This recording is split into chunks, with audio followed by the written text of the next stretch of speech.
Hi guys, this is Kaki, and as we begin our conversation of tool versus task, I wanted to take a minute and discuss what this looks like quickly in real life, and then talk about what that might look like in the classroom and potential obstacles that we have to remain flexible about when it comes up. So we always start with the task. For instance, we want to get this nail into the piece of wood. That's our task. So now, what tool are we going to use to do that? Well, pretty obvious. We'll choose a hammer. So if we've chosen our tool correctly, ideally, the nail will go into the piece of wood pretty seamlessly. So how does this translate into the classroom? So once again, you have to identify the task first. For instance, what if the task were to make a screencast or a podcast? I could use this software, Camtasia Studios, to make this screencast that I'm doing now, or I could have the students or myself use EduCreations, for example, which is an app on the iPad that you can draw and add pictures and add your voice. Now, recently I've had an experience where I thought personally that the tool and the task were chosen well.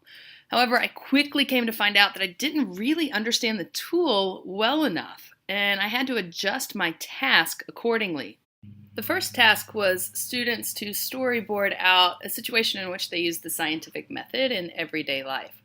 Their tool was this sheet of paper that I had laid out for them to make sure that they had talked about every single step of the scientific method. Their second task was then to create an animation using the Go Animate software, utilizing the storyboard that they had just created. So the task now, animate the story, the tool, Go Animate. Students were immediately engaged and began scanning through the Go Animate software looking for the precise scene and setting that they had created in their scenario beforehand. This took forever, so I had to make a decision. Were students going to still create the same storyboards that they had planned out and just not have them make sense on the animation, or did we have to be a little bit more flexible?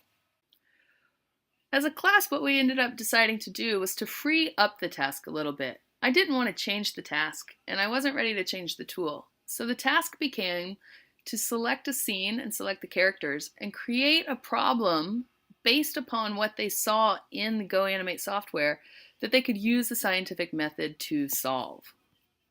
I share this experience for two reasons. The first is just a reminder that as educators, when we're using these new digital technologies, we must remain flexible.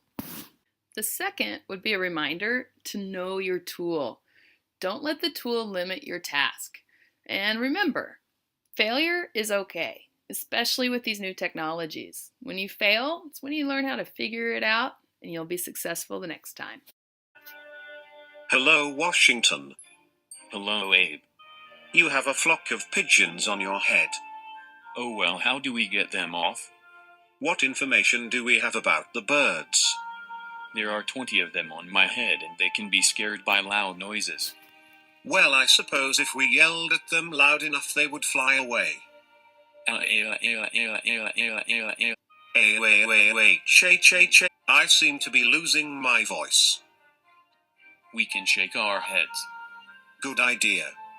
Well, they are gone, but you seem to have lost part of your chin. Oh well. Well, after the first try it didn't work, but we got them out in the end. Goodbye, I am going to stare off into the distance. Tourists are coming. Goodbye.